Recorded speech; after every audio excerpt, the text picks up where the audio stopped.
죽은 연애 세포도 살아나게 한다는 혼례 대첩. 코믹과 서사 둘 다 잡고 순조롭게 진행되고 있고 남주 로우는 연기에 물이 올랐죠. 그리고 여주 조이어는 귀여워서 보는 재미를 더하고 있습니다. 조씨 부인은 비밀이 많은 여자죠. 조씨 부인은 맹상천과 결혼을 했습니다. 맹상천은 어릴 때 똑똑해 임금이 세자로 있을 때 배동이 되었죠. 배동은 세자가 시강원에서 교육을 받을 때 함께 공부하는 학생이죠. 배동이 되면 왕자가 왕위에 오르고 권력의 버팀목이 되질 뿐 아니라 왕을 쥐락펴락할 수 있는 힘을 가진 사람이 될 수 있죠.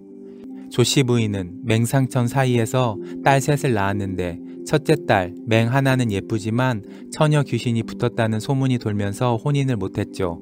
둘째 딸 맹 둘이는 입이 험하고 쌈딱이라 남자와 연결이 안 돼 원녀가 되었고, 셋째 딸 맹 삼수는 남장을 하고 다닌다는 소문이 있어 성적 취향이 의심되어 노처녀가 되었죠. 그런데 남장을 하고 미홍금 소설을 쓰는 작가로 화록이라는 필명을 갖고 있죠. 이렇게 세 딸을 갖고 있는 조씨 부인은 남녀를 연결시켜주는 쌍연금술사로 살다 남편 맹상천을 먼저 떠나보내죠. 그리고 어떤 연유로 갑자기 눈이 멀었고 세 딸이 비혼을 결심하게 됐죠. 그 이유는 다 박씨 부인의 사주 때문인 듯합니다. 박씨 부인은 조영배와 결혼을 합니다. 조영배는 능력도 없고 실력도 없고 백성을 배려하지 못하는 못난 남자죠.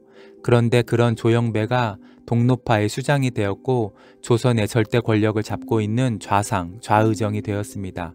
실력이 없지만 권력을 잡은 위정자가 된 것은 모두 부인 박씨 부인 덕택이죠. 박씨 부인은 조선판 비선 실세입니다. 안방에서 모든 것을 사주하고 남편 좌상을 움직여 왕실의 권력까지 장악하려는 욕망이 가득한 여자죠. 만석군 장녀로 태어나 권모 술수로 남동생을 변판까지 올렸고 여동생을 숙빈 자리까지 앉혔으며 무능한 남편을 좌의정까지 올렸으니 말입니다. 지금의 임금은 주인공 정우의 장인으로 적자인 이재를 세자로 올리려 하죠. 그런데 후궁의 아들인 진성군의 외척 세력이 원부, 광부의 문제로 그의 가래를 막아 진성군을 왕으로 올리려 하죠.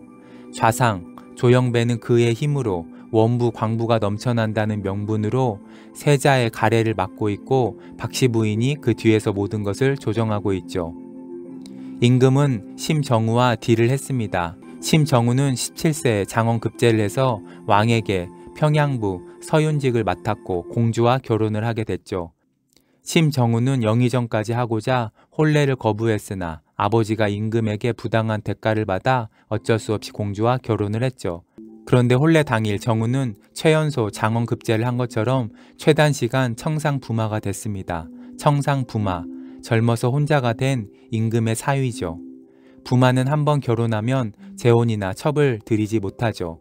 고로 8년 동안 심정우는 이 혼례를 무효시켜달라 상소를 했지만 임금은 부마가 재혼을 하려 한다 하여 대역죄인으로 사약을 먹이게 했죠.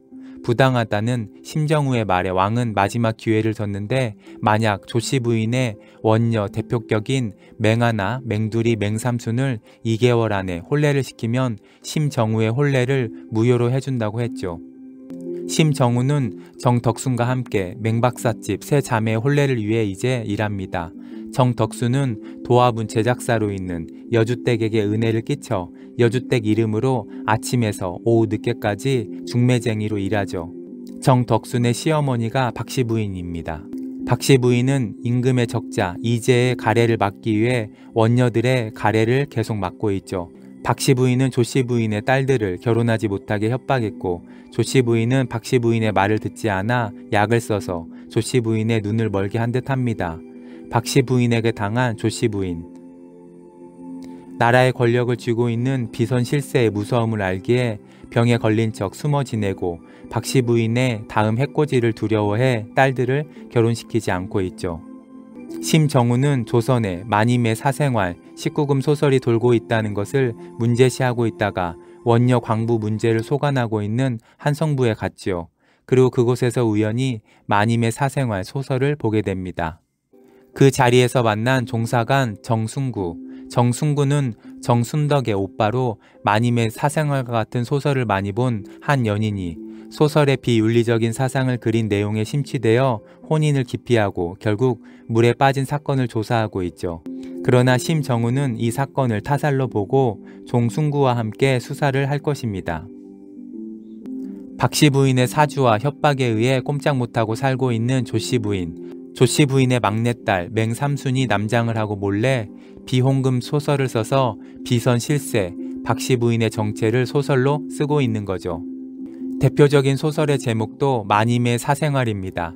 여기서 마님은 박씨 부인을 말하는 듯하고 박씨 부인의 만행을 소설로 조선사회에 조금씩 알리고 있는 거죠. 심정우가 이를 간파할 것입니다. 심정우와 박순덕이 앞으로 맹박사집 세 자매를 어떻게 혼례시키고 박씨 부인의 정체를 어떻게 속 시원하게 폭로할지 기대가 됩니다.